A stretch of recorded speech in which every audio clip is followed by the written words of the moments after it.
Welcome back, Reject Nation, to the 31st episode of the Full Send Rejects.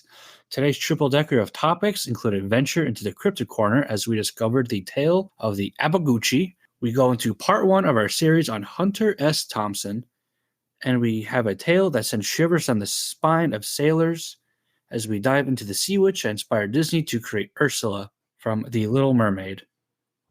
Our pre-topic banter includes some merch announcements, Pokemon talk, what might be some disgusting things that happen in injuries with Chubb's knee in the NFL, and how Rose's backup plan to me is now apparently taken. So, let's send it. Well, what's this new merch that You're just not getting caught up on? Yeah. Well, we need to let our viewers know what we're creating there. That do be the plan. So yeah, Kodak, I leave all this to you. I mean, I'm just a middleman, pretty much. It's more so Liz's ordeal because she's the one making everything. But yeah, but sometimes she doesn't want to message you, so I get sent to sending the message like today. Hey, she sent me some messages. She sent me some pictures. Like today. Fair enough. So as we're continuing to expand, and which will finally push me to make a Patreon account for us, we'll be selling some handmade merch by Liz of Blue Jay Creations. We will have keychains for $3 hairs. For legal purposes, I will say dollars. Lanyards for $5. Koozies for your beers and other cold beverages for $15. And wall hangers for $30. And maybe we'll get some, make some shirts at some point too. I got to figure that out. Yeah, we just need the supplies for that, I think. Yeah. But we'll post some pictures of the mock-ups that we have, try and get some feedback and whatnot. And stay tuned to find out some further announcements on that. Maybe this weekend I'll create that Patreon account for us. Oh shit, we have announcements now? We made it. Yeah, we do. That's how you know we're getting hot. Listen, we're in 6 countries now, like 30-some states. Our little graph thing that shows listeners keeps going to the up section. We're doing good. To all 6 countries, thank you, merci. Other ways to say thank you. Danke, that's German. Well, we got that one. We do have Germany. However, UK and Canada are playing a race. He's going to be second place. I don't know who I'm rooting for in that one. Well, on one hand, we fought the British, but on the other hand, Canada was too nice to fight the British. Yeah, but I've been to Canada. It's great in Canada. Canada it is. Time to put the entire budget of advertising to Canada. All right. We got to figure out how to make maple syrup. Yeah, for any Canadian who's listening, send us maple syrup recipes. We know you got them. I will grow a maple tree and figure this out. Dude's probably in Vancouver. Is that how you start fights in Canada? You just go up there like, your maple syrup sucks, eh? I mean, for the eastern side, I think so. Isn't the eastern side one of the French people? Yeah, I mean, like Toronto's there and shit. You know, the Maple Leafs. Toronto's also apparently the most American city. And it very much is. Okay. And anyone who debates that, just go back to, I'm going to do a topic on him one day. Rob Ford. God bless him. The mayor. Oh my God, that was a nice touchdown. Okay, not being distracted. Oh, the flag. Was. Yeah, the mayor who was running around doing cocaine and hooking up and getting like hookers and whatnot. Yeah, that screams Chicago. It's probably where he got some of the stuff from. There's a movie about him too. I see your point. To our possibly one Canadian listener, we are sorry. We're sorry. Sorry, eh? I now understand what you guys are saying, that we get way too sidetracked with pre-topic stuff. Mm-hmm. You gotta catch them all. About that. Gotta catch them all. Segue. Well, it was like a month ago that we were talking about our favorite ghost Pokemon. So I thought today, if you could choose one to be your partner, if they existed. I couldn't pick one. It'd have to be a fusion of at least 3. This isn't Yu-Gi-Oh! You can't just fuse them. Sure you can. No, you can't. That's not how it works. Look at Pokemon Fusion. That's not real. It's not canon. Pokemon aren't real. You're not real. Well, guess you to wake up Push and him out. you relate to so many. I can't pick one to be my partner. You have so many characteristics, but I can pick at least 3 that if I had to merge together, I can probably make the perfect Anthony. Just pick 3 then. I can Who pick gives a the perfect. If I had to build a Kodak Pokemon, mine would be a combination of the fact that all you want to do is eat and sleep. So you'd be a mix of Snorlax. That you are only productive when you want to be. Other than that, you're lazy. So I have to throw in a little bit of a Slaking. Plus, he's a sloth. And then the annoying, childish personality that you have would be Boba Fett. Okay, so you realize when I said partner, I meant like a pet, not like a sexual partner. Oh no, you would have I in know life. what you Okay, meant. I thought I misunderstood the question. Because I'm trying to think like one you just have as like a pet in the house, and you're like, well, to replace I'm you. ready for mine right off. Oh, I know. I clearly understand the. I just wanted to make sure that if I had to build a Pokemon, You're not building one. I'm just telling you. This is what I would do. But you're not building one. You just choose one Pokemon to be your You're partner. going to the Pokemon shelter. I can't just pick one. That's stupid. Billy, do you already know your answer. His would be Cubo. Fuck yeah, you do. See, you guys are silly. Because there's one answer to this question. Ditto. You can have them all. He thought of this and he wanted to be. You know I what? figured it was some shit like that. Some of us. To are be way fair, too I would probably choose Umbreon because that's my favorite. But I choose a holographic Charizard. I'm gonna live with the blue Charizard for the rest of my life. this conversation is irritating me more than it should for an adult man. But no, it's Cubone, 100%. We're just gonna be sad together. It's fine. You know what? There's people who are more sad than us. We're gonna listen to the new Blink-182, and we're gonna cry. There's new Blink-182, by the way. It's very good. Listen to it. Oh well, that's how I'll either end my night tonight or begin my Friday tomorrow, my second Friday. Well, start the day with it. Makes for a whole eventful day. So you're saying I should start off tomorrow by listening to the new Blink-182 album. So when Rose gets home from work, He'll be a sad panda. Well, you're in luck because it's only 2 songs. There's only 2 singles from it. Yeah. Okay, that's fair. I can work with that. Okay. However, to answer your question from before, I see the sidetrack. Carp. Choose a magic carp. Choose a magic carp. Because I would flop on the floor all day. Anytime you say or do something, I'm just gonna carp. Me and my pet magic carp is just gonna carp all over me. Oh, Rosie, yeah,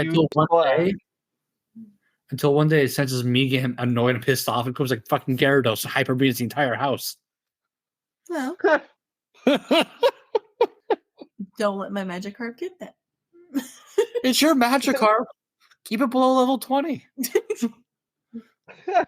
That's where I learned to bite. Why do I know this? We'll take your Ditto and make a magic carp together. That's why I chose Ditto. You can make everything you want. A Gyarados, a Cubone, a Dildo, whatever you want to transform into. It could be. No, that's finally a Pokemon. About time. So by your partner. In the first season of Pokemon, Team Rocket captured a Ditto and it was turned into all sorts of shit. So I believe it is canon that the possibilities are endless. So when you say your partner, you go, Ditto, pocket pussy, I choose you. He's polyamorous. He's pokeamorous. That would be his Pokemon partner. Well, it's pink. It's already the natural color. We swirly this whole conversation. No, see, Rose started answering that question the way she did, and I'm like, oh, fuck, I have to quit change mine. I thought I misunderstood. I'm like, Chansey, because I fuck myself up a lot. That's fair. Speaking of people getting fucked up, though. Ooh, look at that segue. Thank you. Sometimes I make them good. Sometimes I make them not so good. Yeah, these injuries is completely fucking up my whole entire fantasy lineup. I've never I been had so to rearrange my entire defense. Well, Trayvon Diggs just went out because of a practice injury. Yeah, I Nick had Chubb, to drop him. Nick Chubb lost a knee. Yeah, that's somewhere Aaron over the Rodgers. Eastern Seaboard somewhere. Full bed. Let's see, who do I have injured? Oh, Cooper Kupp started off the year injured. That's been nice. Yeah, and Van Jefferson was supposed to be his backup. He wasn't. No, Puka Nuka. Yeah, Tutu Atwell's not far behind. He sucked last week, though. I think someone in the league tried sending me Puka Nuka for Cooper Kupp, and I'm like, that's not going to work out that way you want it. Yeah, I saw him on the trade block. I'm like, eh. Puka Nuka? Yeah, I just don't have anything worth trading. All right, I'm going to send you a trade offer right now. If it's for T-Law, no. No, for Puka Well, Nuka. Oh, wait, you no, have someone else. Puka Nuka? Optimus Prime. Oh. Yeah. Yeah, it wasn't me. And then you got Saquon Barkley, fucking He's out. Yep, ankle. He thinks he might play next week. Yeah, there's Aaron Rodgers. What? Joe I Burrow feel says he has a calf injury, but I think he just got Joe that Burrow's check. fine. Yeah, I know. That was like 2 weeks ago. I think that paycheck is weighing him down. He's questionable again. I think that Nick Chubb injury was one of the worst injuries I've seen Oh since. my goodness. Was it Kevin Ware of Louisville from all those years? Basketball's knee bone was sticking out. Ugh. You sure it wasn't like freaking? No, the Washington quarterback. Well, I don't watch Hamlin do that. I didn't watch that game. But you said that was the worst injury. I in was the saying. NFL. Oh, okay. I was gonna say in the NFL, someone literally died. He was fine. Technically died. That Kenny Pickett. No, that's the other one. Larry Pickett. No, Justin Herbert. yes. Okay. Okay. Herbert the pervert. Yes. No, I've seen one worse injury than Nick Chubb this week. This week, who got hurt? Not this week, but I've seen a worse injury in the NFL. Which one? I don't remember what quarterback it was. He's a Washington Redskins quarterback, and his leg literally snapped in half. Oh yeah, him. Oh my god. So I was already talking about this the night it happened. I'm like, I don't know. That guy almost lost a leg, got surgery, and came back and got comeback player of the year. Yeah, and now we can think of his second name. Good job, us. Great comeback. I did have Anthony Richards on my bench. His concussed brain. I love and Yeah. it's just I'm gonna take a shot in the dark, and I'm gonna put him on. Last week I started him, and of course he was putting up points, and then all of a sudden, Alex Smith. That's who it was. And yeah, Richardson, he was doing great, and then concussed himself. yep, shit the bed on that one. Huh. Here's a quote from Alex Smith on his injury. I remember a really funny feeling in my leg. It wasn't like I knew it was broken immediately. It went fuzzy. That's when it felt like. And then it really was a visual. When I looked down, I could see, that my leg obviously wasn't straight anymore. That told me that I had broken it. Look what I can do. I deduced that. Oh. A spiral and compound fracture to his tibia and fibula in his right leg. Sacked by J.J. Watt. God Those damn Watt- right. Those Watts are nothing to And then he fuck with. almost died during surgery. Would J.J. Watt catch a charge for that? No, I mean, it's on the football field. You clearly see that happens. Plus, it wasn't so much the broken leg that I did now. It was the fact that he got necrosis during surgery. I feel like the hospital would be more at fault there. I remember seeing a picture of his leg being cut open for surgery. It was horrific. I'll pass on that. Watching it happen was enough. Yeah, that was terrible. And it seems like every year there's at least one just terrible What injury the that just makes fuck? And I feel like we got another one coming this year because it's early. I don't know. That's going to be hard to top Nick Chubb. Yeah. This year it's Nick Chubb easily. Last year it was Hamlin who died, and Tua's back-to-back concussions when he went all crip. I mean, for someone who has so many concussions and throwing up gang signs, isn't he number one in passing right now? As a quarterbacks, isn't he number one? Wouldn't be surprised. Yeah, honestly, wouldn't be surprised either. He still has a brain. You don't need brains. You all I can do is throw. It hasn't been knocked around yet this season. Will you teach me to football? And now we're canceled again. No, It's okay. I'm drawing a blank space. You know, I was about to segue into that. Ha. We're getting better, but we gotta stop mentioning the actual segue. So yes, she's like, I don't want to argue. I'm like, I'll show you an argument. Florida State is better than Florida. She shot me this and I went chomp. I don't get to look because I'm all the way over here. He said I was right. You guys are both wrong.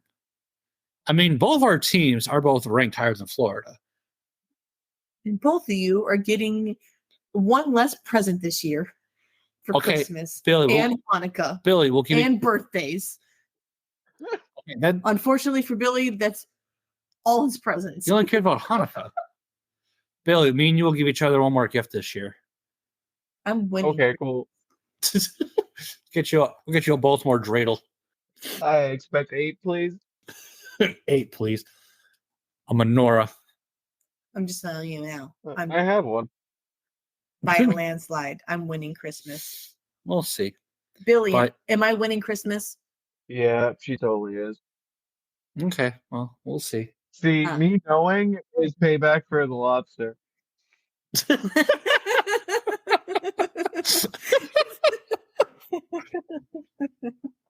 Dip that in butter. Now who knows something, Kodak? Oh, we're getting like 2 hours. It doesn't bother me.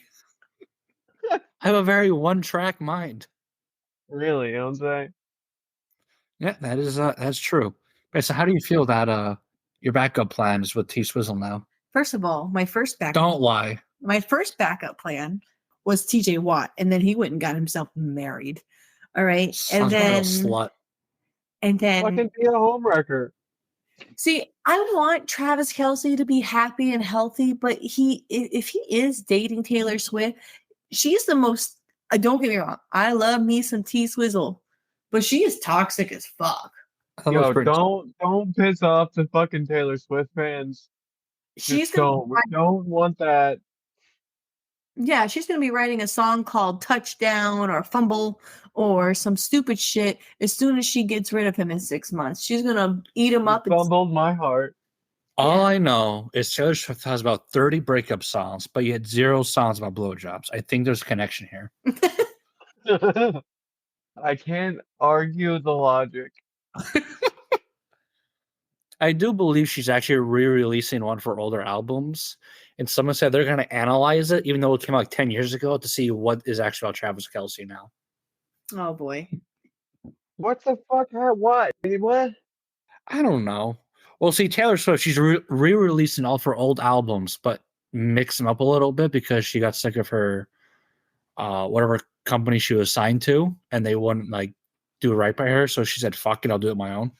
They are beautiful. Anyway, new Blink-182. Blink-182. I will listen to that tomorrow morning per your request. And yes, Travis Kelce is a beautiful, beautiful man. Yes, and Taylor Swift is also beautiful. And if they end up staying together, they would make beautiful children. However, a little bit of me knowing that there's still no chance in hell that I would ever get that hall pass is still a little bit salty. Now who's the true captain, motherfucker? Well, how I feel that Ryan Reynolds was married. I know. It's disgusting, isn't it? It is. So I would be okay with being homewreckers. God damn it. I'd let you have your hall pass. Ryan Reynolds? Yes. You know, you made a video today just shitting on pumpkin spice season. Ryan Reynolds? Well, that's why he's not my hall pass. Well, he's toxic, so talking shit on pumpkin spice. Hey, he's not toxic. Yeah, he's talking shit on pumpkin spice. That's enough for me. Okay, I'll show you the video and you will laugh. Into talking shit or just making a parody and making fun of white girls during the fall? Yep. Okay. And Billy. And Rosie. Billy, we know you're a white girl. Okay, calm down. I put pumpkin spice in my coffee since it came out. I keep wanting to get a pumpkin spice cappuccino at Turkey Hill, but Ours has been not serving cappuccinos because of the boil advisory. Oh yeah, Ashland. Our water looks like Flint. Well, ours doesn't, but the town's does. Oh, so what does the clean water there look like? Flint? Yeah. Yeah, we're on a totally different water system. Ours is fine. And yet Ashland claims they have no idea how it got like that. And it's fine to drink. That's what they say. I would not. We're talking the big issues now. We're getting those politicals. I just want my goddamn cappuccino. Stop fucking around. Wait, isn't there another Turkey Hill there though that you can just go get that there? In Ashland? Well, yeah, in Lavelle, but I don't want to backtrack going to work. It's like 2 minutes away from you. It's a weird OCD thing. Don't ask about it, all right? Okay, If I have to go past my house to get to work, I'm stopping at the house and going for a nap. that's fair. I'll Well, get there when I get there. You know what? You will. You'll get it eventually. Wait, are you going to like Wilkes-Barre this weekend for drinks? Yep. I'm sure you will pass a Turkey Hill on the way there. Oh, yeah, I'm sure I can get it. But I would like one in the morning, and alas, I cannot have one in the morning. I mean, why have a pumpkin spice cappuccino when you can have a beer? Because it's the morning. Wait, don't you pass Fractals? Don't you pass Fractals Turkey Hill? Yeah, but by then we're running late. Fair enough. Keep in mind we have to follow like 4 different buses in the North Google. Jesus Christ, I'm just getting our locations way away. A Canadian's gonna be sitting there, GPS and all this, like, okay, where's this at? Where's this at? Joke's on him. There's like 1,000 Ashlands in the United States. I thought it was like 12 or no 20. No, there's a bunch. It's like 20 Ashlands in the United States and one in the United Kingdom. All right, so he has a 1 in 20 chance, but he knows it's Pennsylvania. Oh, we're fucked. Yeah, we also had Lavelle, so Ah, shit. We did until now. You said by me. oh, did I? Yeah. Okay, there are 32 Ashlands in America. You Google it? I sure did. Power of Google, which is what I used to search the actual topic tonight. The Abagoochie, which took me a while to actually get information on. What is it called? Abagoochie.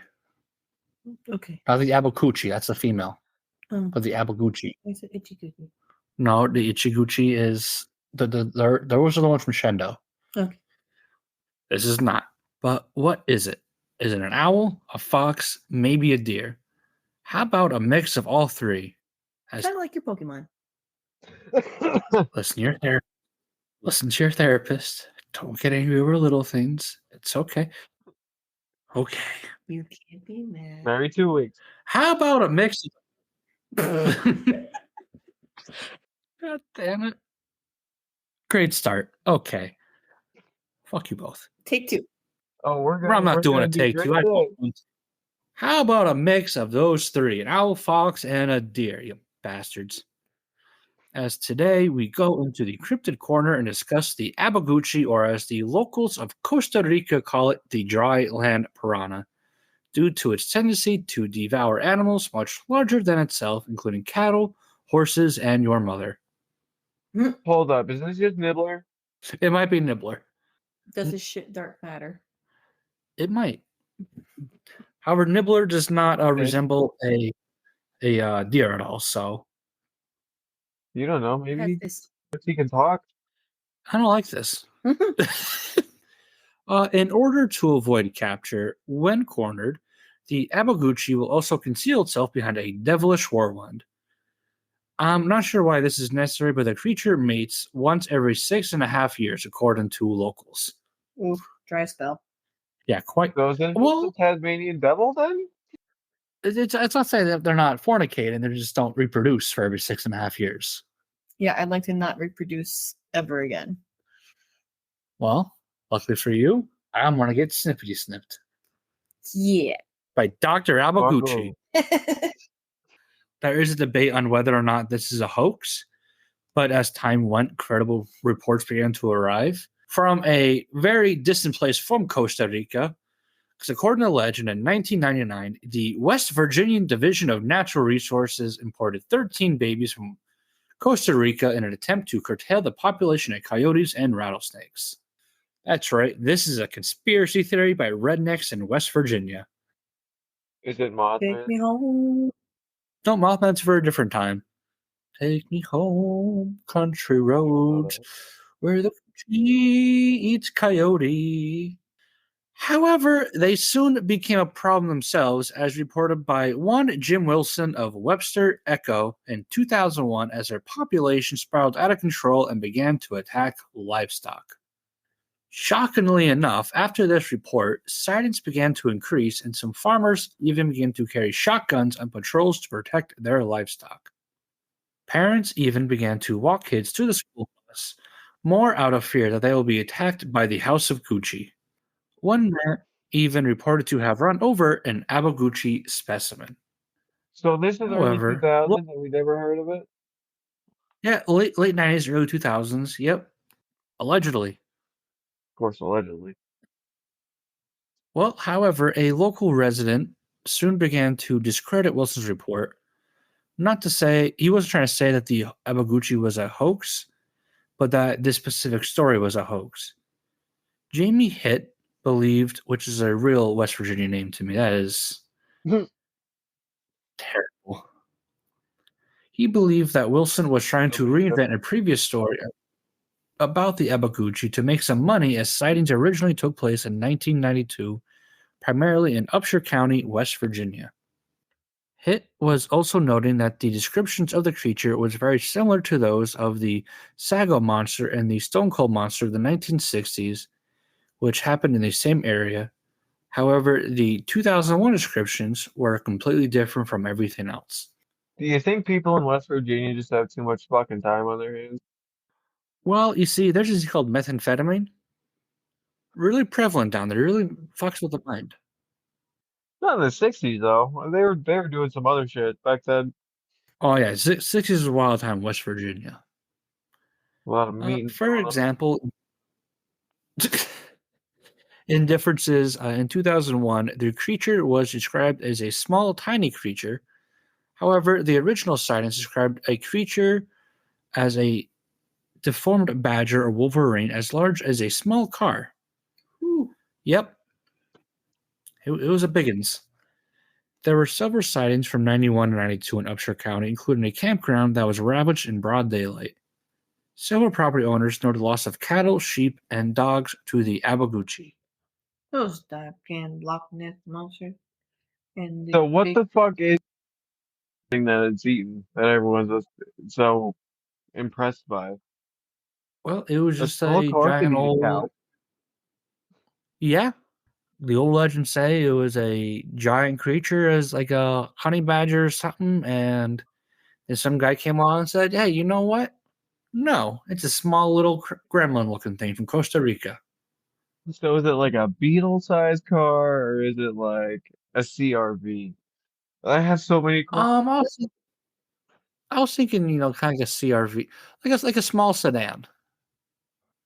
All right, all right. We could still eat a cow. Or like one of those, like, I'm trying to think of that one, like a smart car, maybe bigger than a smart car. like a Ford A Fusion. Tesla? Yeah, like a Fuck Ford that. Fusion. No, we don't.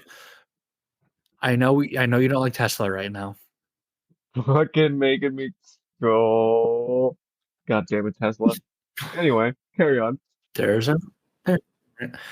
Okay, so locals soon would form hunting parties that searched for the Abagoochie, along with a possible panther that they believe was in the area. So yeah, they're just going all out here. They believe everything is there in the woods. However, other locals wanted to capture the critter and not kill it so it can be preserved and learned about them. Those damn hippies. So these hunting parties in West Virginia, you sure that's all they were Yep. looking for? Or? Well, according to the article that I saw, they're trying to find some panthers that was also possibly killing some livestock. Of the black variety? Well, maybe. I wasn't going to cross that line. Maybe a mountain panther. A Carolina panther, it's possible. A Florida panther that just wandered too far north. A Black Panther. Wakanda forever. Raise the fist. However, soon the story of the Abagoochie would just fade away and end until that 2001 story was published. And that was kind of the end of it. So, what really was the Abagoochie? A West Virginian animal hell bent on blood? A hoax? A panther? That is up for your imagination to decide. Sounds like a mix of all these things. Mutant. It could be a drug fuel mutant. Who knows? It's West Virginia. They do weird shit down there.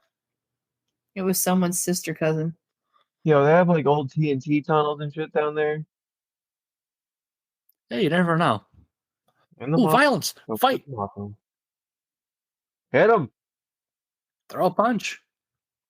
You know, there's a baseball game last night that was held up because of a bubble. You shitting me? A bubble? Yeah, like a bubble that a small punch! Punch him right in the helmet. Why would you punch him in the helmet? We're bad at not getting distracted by football. Yeah, okay, well, there's violence. There's violence. Come on now. Oh, that guy is upset by that. Brian Dable's pissed. But yeah, it was the Dodgers game last night. It went on a quick delay because there was a bubble floating. Oh, is that why Freddie Freeman didn't cover? Possibly. On to the Sea Witch. You might have noticed that Ursula from the Disney hit The Little Mermaid was a sea witch disguised as half human and half octopus, some kind of mythological hybrid creature. What? Cracking. Closer to reality from it, this sea witches regularly appeared in the ancient Norse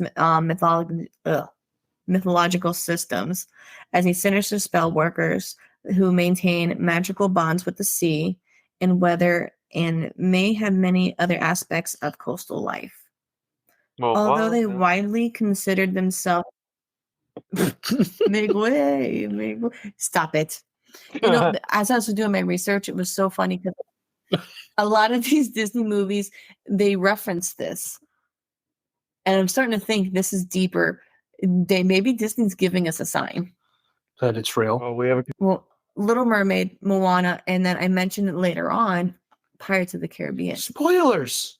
But I'm just saying, all Disney movies drop in hint. Maybe instead of being frozen on a block of ice, Walt Disney underwent a internal surgery turned into an octopus. I mean, if The Simpsons can predict the future, why can't Disney just start dropping facts about the ocean? Because they own The Simpsons. Disney owns The Simpsons now, so like maybe they've been in on it the entire time.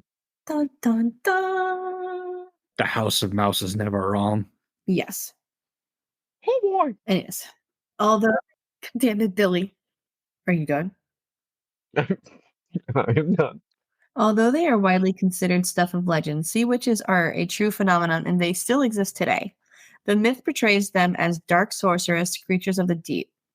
But cast aside superstition and you may find yourself closer to the truth. The legend states that a woman was accused of witchcraft while on a ship bound to Philadelphia. She was accused of conjuring a dangerous storm.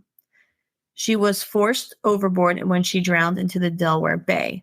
Some reports state that the witch was to blame for the storm that sank the HMS Brock in 1798. So how do we jump from Norse mythology to the HMS Brock, a English ship? Because a lot of it was saying that the sea witch is mostly discussed during the Norse mythology. Like you'll find more reports on it, but they're saying real life. It's kind of like I looked at my situations like my. We're going from further in the past to not so much in the past. Yeah, okay. It jumps a little bit here and there. Okay. I got my sources from. Hey, I was looking for the connection here. Well, it all ties in together. Don't you worry about that, good sir. I worry a lot. Stop asking. I have a lot of questions about you, but you know. You leave my hoochie coochie alone, damn it, all right? It's doing its best.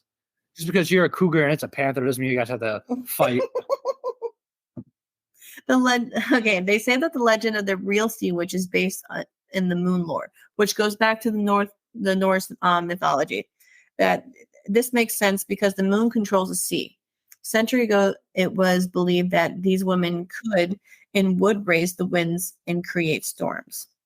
While they were still being burned 200 years ago, a lot of these women that practice in the witchcraft and dark magic, or however you want to call it, just like in Salem, these women were punished, such as. However, the truth that the sea witchery is a pagan practice that actually works as one of the ones with chaos to nature. They should just throw him into an asylum. Huh. Well, how does it They work neither with practice the sea witch? How would they determine? Because they used to throw ladies that was it witch or drown. They were How the not a witch. I have no idea. They really couldn't find out why how they would deem them. They would practice sorcery, but in the Moon Lord, they would see that the moon was the goddess of all things, and they would pray to the moon. They would use their sorcery to the moon because the moon controls all things of nature. And some people saw the moon as things, and some saw the sea of the goddess of all things. So when they practiced their witchcraft of sorts, they would use it to seek their revenge of sorts. like bloodbenders. However you want to relate it, you can relate it. Avatar. Okay. They neither practice white or black magic, but the term is gray magic. This is the balance between light and dark. They're maintaining to establish some kind of control or draw powers from the elements at their disposal. They were very powerful, such as the strengths can be performed to use virtually any size of a body of water, from lakes, rivers, ponds, bathtubs, sinks, bowls of water, however you want to use it. Their most powerful, famous power was the ability to control the wind, which is also moon, sea. They work together. So they're gray Jedis and airbenders. Got it. The same. I'm like, oh, so it's like the Gray Jedis. They're not Sith. They're an actual true Jedi. They're kind of just there doing what they want to do. Exactly. I'm glad I'm not the only one. This is traditionally carried out by the use of magical knots. Sailors would buy a small length of rope with 3 specially tied knots in it. These were wind-binding knots, and they were tied to ensure safe passage. By untying 1 knot, a sailor could release a gentle wind. By untying 2, they would ensure a strong north wind. And by untying the 3 knots, it would summon a storm. Yeah, I can summon a storm after having tacos. I've seen it happen. I've smelt it happen. Oh, The sea witch views the goddess as the sea herself. This relationship with the sea also makes the sea witch unique figure amongst all sailors. Sailors had superstitions and fears regarding having women on ships. Many felt that it was bad luck. They felt that a woman on the ship would cause the crew to mutiny. If this sounds familiar, because this reference was used in the Disney movie Pirates of the Caribbean. I don't know if you remember the part where they found out that Elizabeth Swann was disguised as a pirate, and then they felt that, the Black Pearl, the curse of the Black Pearl and everything. If you guys remember that part of the movie, once they discovered that. It makes sense because they can attract bears. That was a real thing. Long live Anne Bonny. While we wear our anti-sea bear undergarments. I hope you get bit by a hoochie coochie. I'm going to bite your hoochie coochie. Anyways, my thoughts that any sea creatures can be real because the ocean is still a scary mystery. So sea witch, Cthulhu, freaking the Kraken. I feel like these are the Megalodon. I feel even though Megalodon was real, I still feel like they exist. The sea scares the shit out of me, and anything that can be written in Wikipedia. Hey, stop it. My turn. She's talking about Fireball, not me. Fireball, yes. Anything that could be said about things, I would honestly 100% believe it. You can tell me there's a freaking bear shark hybrid down there, and I would be like, all right, I believe you. I'm not going in the ocean. No, the size of Texas down there, and I'm out. Sounds like some poor unfortunate souls. And I can't stand you. I mean, what do you guys feel about this? You guys feel like there's such things as mermaids or half human, half sea creature practicing dark magic. If there's one conspiracy that I've also seen that I believe in, it's that Christopher Columbus had sexual relationships with a manatee. Is that where mermaids came from? Actually, it's manatees in their journals back then was referring to manatees as mermaids. The manatees? From afar, they looked. Journal? No, in Christopher Columbus's journal. And there's some references made that some sexual occurrences took place. He said, "Well, well, and there was something that said in somewhere in one of his journals that a manatee's lady parts is very similar to a human's lady parts and feel. So take that for what you How want. did he manage to jump in the water and fuck a manatee, though? They probably captured one, brought it on shore. And then just like released it, just dumped a load in it. And they're pretty docile. It would take at least 2 people to fuck a manatee. How many people would take the fucking ostrich? You never saw the show. You're welcome. I mean, that's just like saying that Babe, there's a reference you didn't get. I understand that, but no, I'm just saying in retrospect that they say that you can have sex with a manatee. No. Yes, they did. Can shove 1.5 up your ass. But who did the science behind that? And why is that out in the universe? People do stupid shit. Someone didn't do the actual science of it. They just did the hypotheticals of how small a hole a raccoon can fit into and how wide an anus can be of a human. If you ever meet a nurse, just ask her what her weirdest thing was. It's probably how the Abagoochie came to be. Likely. What is dead may never die. Oh.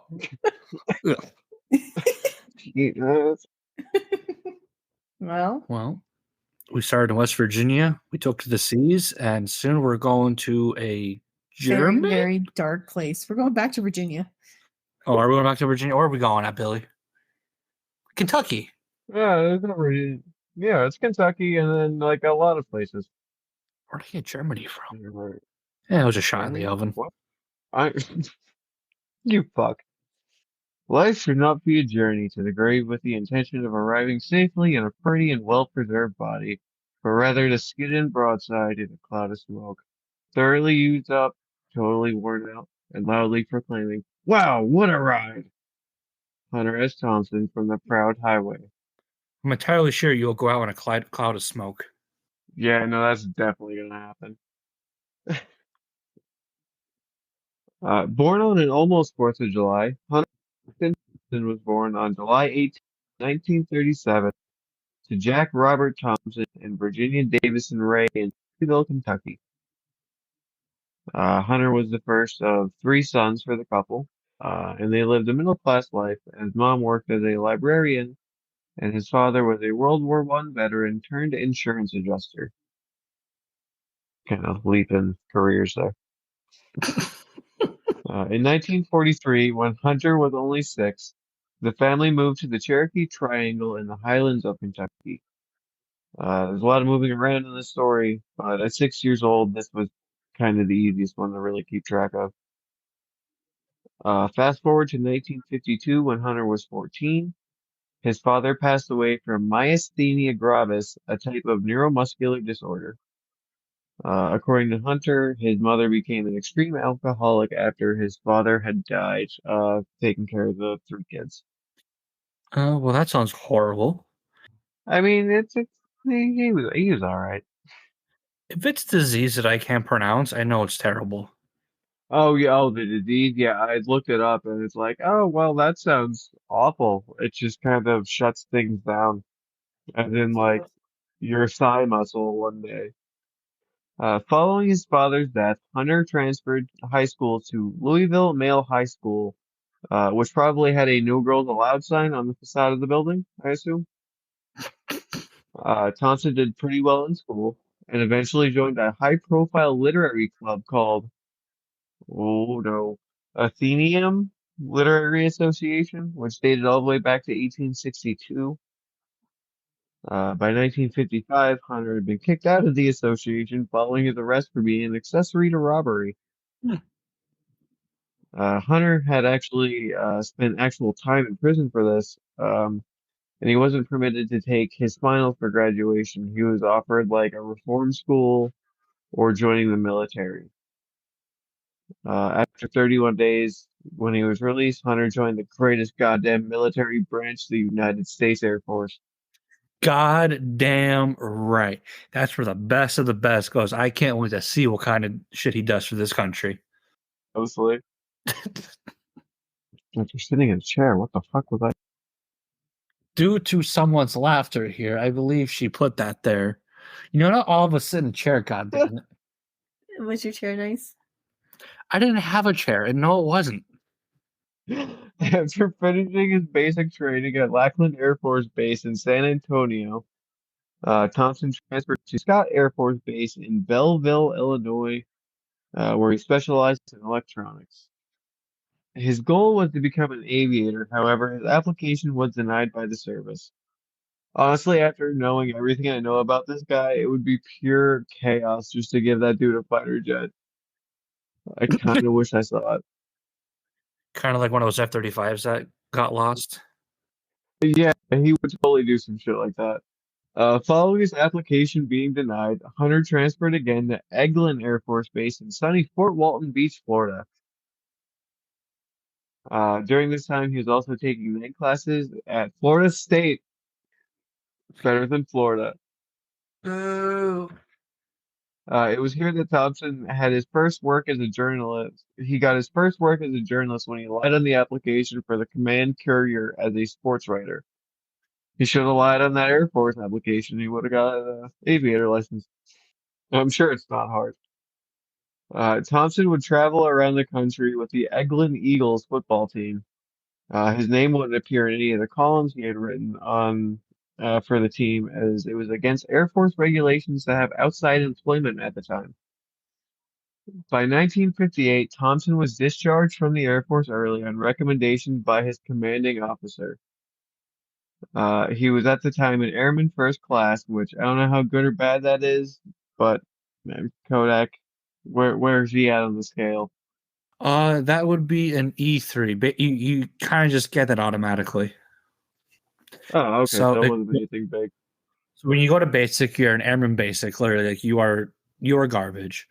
And after that is airman, and then there's airman first class. You literally just get it just for just showing Participation up. points. Yeah, it's participation trophy.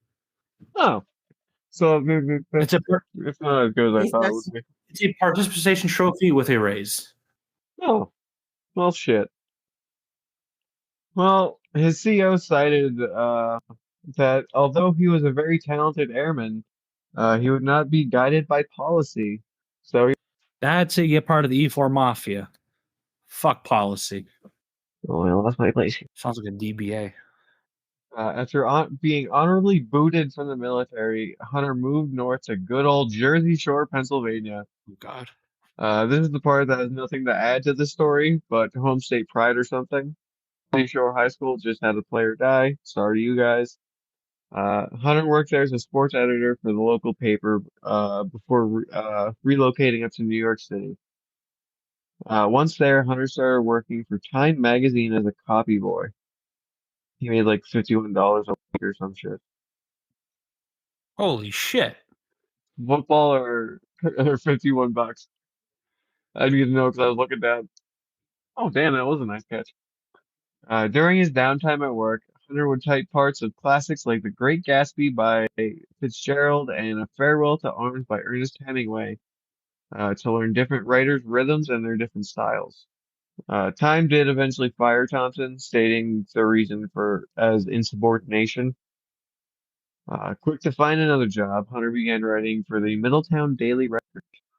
He was quickly fired there for damaging a candy machine in the office and arguing with an advertiser of the paper. I hope he shot the candy machine because he did keep guns on him a lot. But I think that was in the later years. You know, get a goddamn Snickers or something. You don't piss off Hunter S. Thompson. Yeah, come on. For someone I know very little information about besides what you just told me, you definitely should not piss him off. He's a doctor of journalism, man. Journalism with guns. After abruptly leaving the Daily Record, Thompson moved to San Juan, Puerto Rico to work for a sports magazine called El Sportivo. However, it closed down shortly after Hunter had touched shore. Scrambling for a job, Hunter applied to an English language paper called the San Juan Star, only to be denied by the editor at the time, Pulitzer Prize winning William Kennedy. Although Kennedy denied Hunter, the two actually became friends. And during his time in Puerto Rico to make ends meet, Hunter would work freelance for the New York Herald Tribune, while Kennedy would do all the editing for his articles. Do you think newspapers just got longer names because everything was taken? It's possible.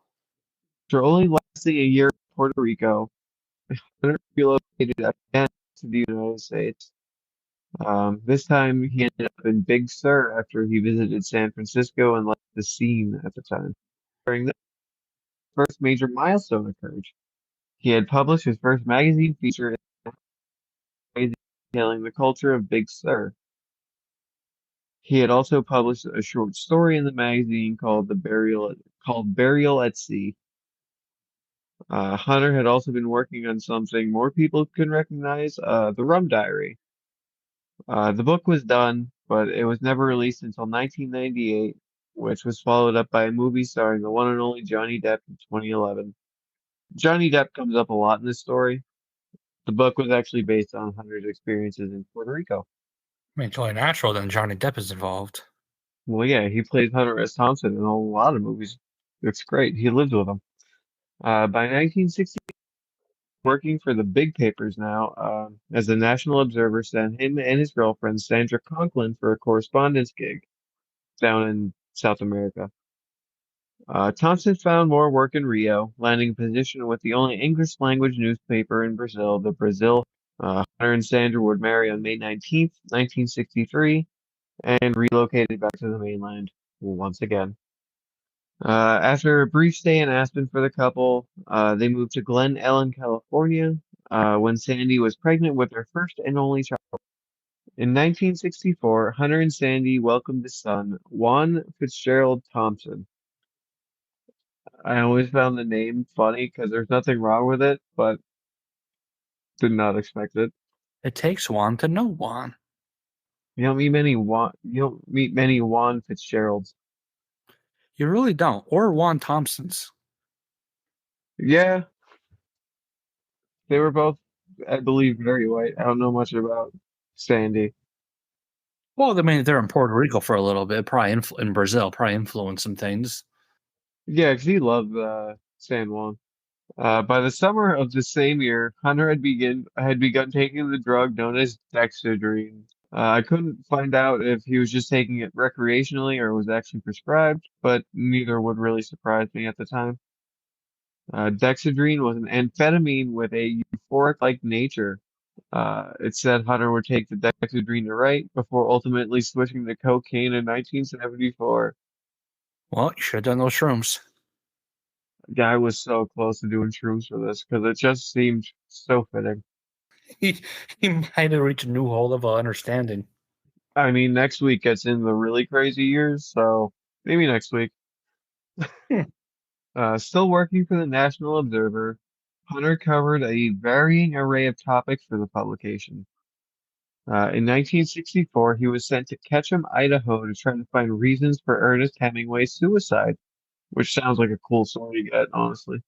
While he was there, Hunter stole a set of elk antlers because of course he would. After that, the family would again move to San Francisco, where Hunter started to get real into politics after he attended the GOP convention at the Cow Palace in '64. Thompson had quit the National Observer after they refused to publish a review he had done. Still making ends meet, he worked for the underground newspaper based out of Berkeley titled Spider. At this point, Thompson was a full-blown hippie and basically a drug. So we got a hippie here working for the Spider after being at a convention at the Cow Palace. Yeah, his political affiliations get a little hard to comprehend after a while. I feel like we're about to get some nutty stuff here. Also, remember, back then the Republican and Democrat different. Oh yeah, they're completely different from what they are now. Well, I mean, this is the 60s, so we're getting there. Was Nixon in yet? Nixon was about to be in. Oh, he fucking hated Nixon. I'll get into that a little later, I think. In 1965, Thompson was offered a job from the publication The Nation to write a piece on the infamous Hells Angels Motorcycle Club. The article was published on May 17th of the same year. Following the piece, Thompson would be offered several different book offers. But Thompson, being the wild card that he is, ended up riding with the motorcycle club for the next year, only disbanding from the club when they accused Hunter of exploiting them for his own gain, just writing like about them and shit. They would go on to beat the shit out of him. Still exploiting him though, Thompson's first book, Hell's Angels, the strange and terrible saga of the outlaw motorcycle gangs. Thompson would receive great reviews for the book, especially being commended for showing the Hell's Angels in a different light than society believed them to be. He basically humanized them for everyone. You know what? I respect the moxie. Got the shit kicked out of him by this gang, this motorcycle club. He's like, fuck it, I'm still gonna do it. I'm releasing it. Yeah, he was like writing articles the entire time he was with us, more of a human aspect instead of just tough guys who will beat the shit out of you. Well, you think they would have taken positive press? Right? Following the release of Hell's Angels, Thompson would pen several more articles for magazines.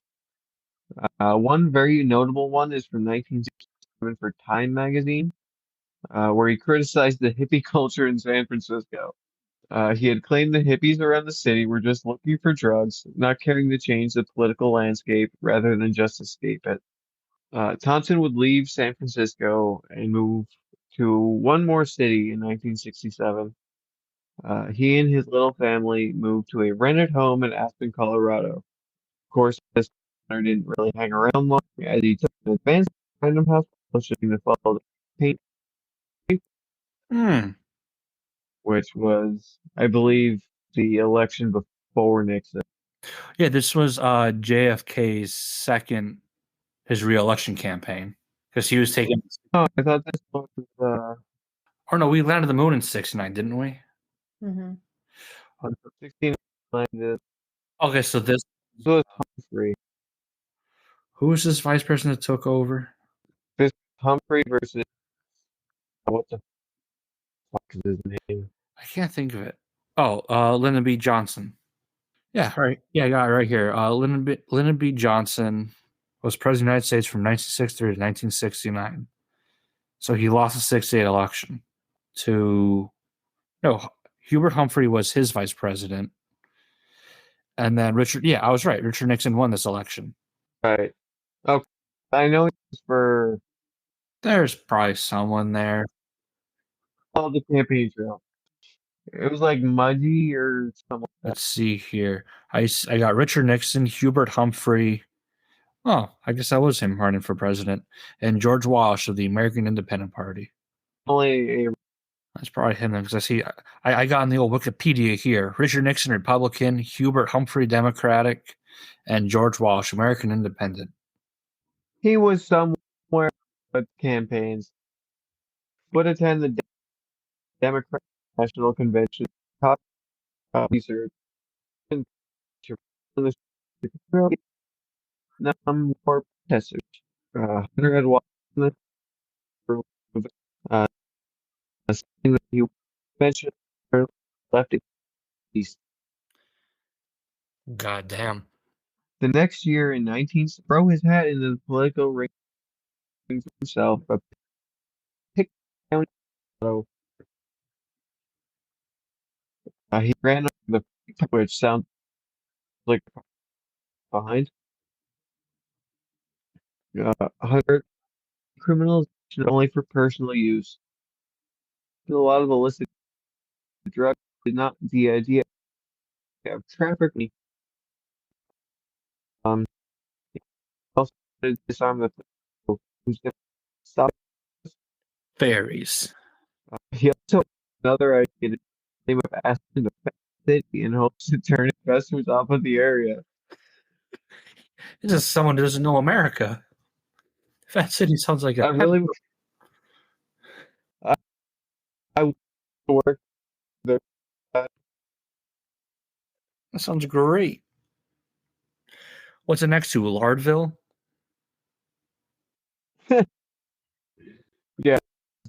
During the election, Hunter, being Hunter, the Rolling Stone drops the six-pack of beer and there's about the free power. Didn't ask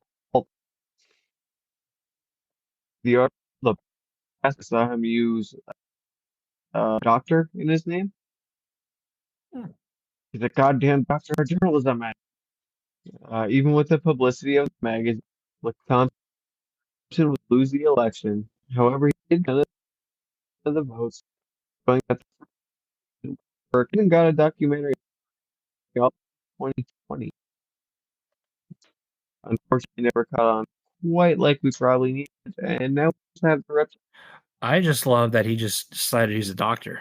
As far as he got a doctorate, like he attended classes. Nah, he doesn't need an actual degree. He's a doctor. Doctor of journalism, man. During 1970, I'm pretty sure, would pen an short-lived Scanlan titled "The Kentucky Derby is Decadent Brave." It was supposed to be a typical sport, the derby, political, and looking as a metaphor for during like massive stuff. Uh, working with Mr. Ralph. The two would continue being best friends and collaborators for basic customers. Usually, 107. This article described as journalism became Hunter style. The two were in some sort of drugged up tires. Well, Hunter got kind of interested. Gun journalism kind of feels like the jumping off point before we get to the side. So be sure to the American Las We're Vegas. not even at the wild part yet.